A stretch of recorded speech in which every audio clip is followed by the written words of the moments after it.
Hallelujah. स्वागत है आप सबका मेरी भविष्यवाणियों की पुस्तक में। तो आइए हम आज के पवित्र वचन को पढ़ेंगे जो कि परमेश्वर के दास प्रेरित अंकुर यूसुफ नरूला जी के द्वारा लिखा गया है। अंगारों पर ना चलें।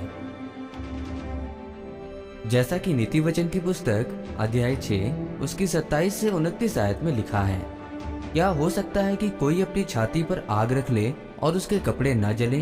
क्या हो सकता है कि कोई अंगारे पर चले और उसके पांव न झुलसे? जो पराई स्त्री के पास जाता है उसकी दशा ऐसी है, वरन जो कोई उसको छुएगा वो दंड से न बचेगा। मेरे प्रियो, बाइबल में लिखा है कि अगर एक व्यक्ति अपनी छाती पर आग रख ले तो ऐसा नहीं हो सकता कि उसके कपड़े न जले। परमेश्वर कहते हैं कि जो कोई भी पराई स्त्री के पास जाता है वो ऐसा ही है। आज लोग क्यों परमेश्वर में आकर भी दलेर नहीं हैं? क्योंकि पाप आपकी दलेरी को और आग को खत्म कर देता है। मान लो एक जगह पर आग जल रही है और आपने पानी की बाल्टी उठाई और उसमें उंडेल दिया। आप जानते हैं कि ऐसा करने से क्या होगा?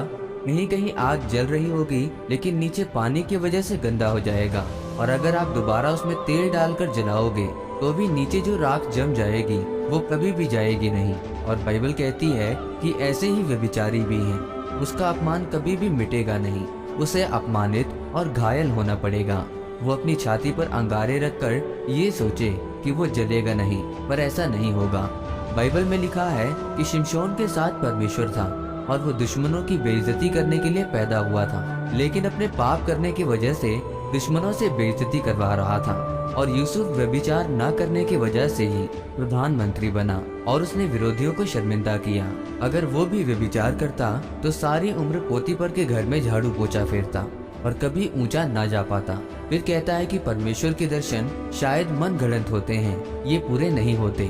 परमेश्वर ने कहा कि यदि तेरी आंख को दृष्टि डाले तो उसे निकाल कर फेंक दे, उस गली में मत जा, उस रिश्तेदार को छोड़ दे जो तेरे व्यभिचार का कारण है। ऐसा ना हो कि तू आंखें रहते नरक में चला जाए, पर तू काना होकर स्वर्ग का वासी बन जा। इसीलिए परमेश्वर कहते हैं कि जो अनैतिक दृश्य फिल्मों में दिखाए जाते हैं, गलत किताबों में दिखाए जाते हैं, उसका आनंद मसीही लोग ना लें।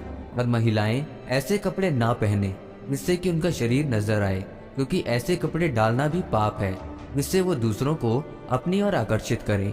परमेश्वर का वचन कहता है कि ना तो खुद व्यभिचार करो और ना ही किसी को व्यभिचार के लिए उत्साहित करो, क्योंकि बाइबल कहती है कि वो जो किसी को पाप के लिए उत्साहित करेगा वो भी सजा का पात्र होगा। इसीलिए मेरे प्रियो, जब आप किसी की गिरावट का कारण बनते हैं तो ये तय है कि आप भी गिरेंगे, और ऐसा करके आप अपने लिए श्राप लेते हैं। लेकिन जब आप किसी की बरकत का कारण बनते हैं तो आप खुद भी बरकत पाते हैं। इसीलिए परमेश्वर में आने के बाद आप बाइबल के वचनों के अनुसार पवित्रता वाला जीवन जिए, ताकि आप आशीषित हो। आपको रोज प्रार्थना करना है, रोजों में जाना है, ताकि शैतान आपको पाप में ना ले जा पाए। आमीन। आइए इस प्रार्थना को आप मेरे साथ एक मन होकर करें। सर्वशक्तिमान परमेश्वर, इस वचन के लिए मैं आपका धन्यवाद करता हूँ। परमेश्वर, मैं ये प्रार्थना करता हूँ कि आप मुझे पवित्रता का मसा दें और मुझे दलेरी का आत्मा दें। मैं वचनों पर चलते आगे बढ़ने पाऊँ और एक सफल जीवन जीने पाऊँ, प्रभु यीशु मसीह के नाम में, आमीन। परमेश्वर आप सबको आज के वचन के ऊपर मनन करने के द्वारा आशीषित करे, आमीन।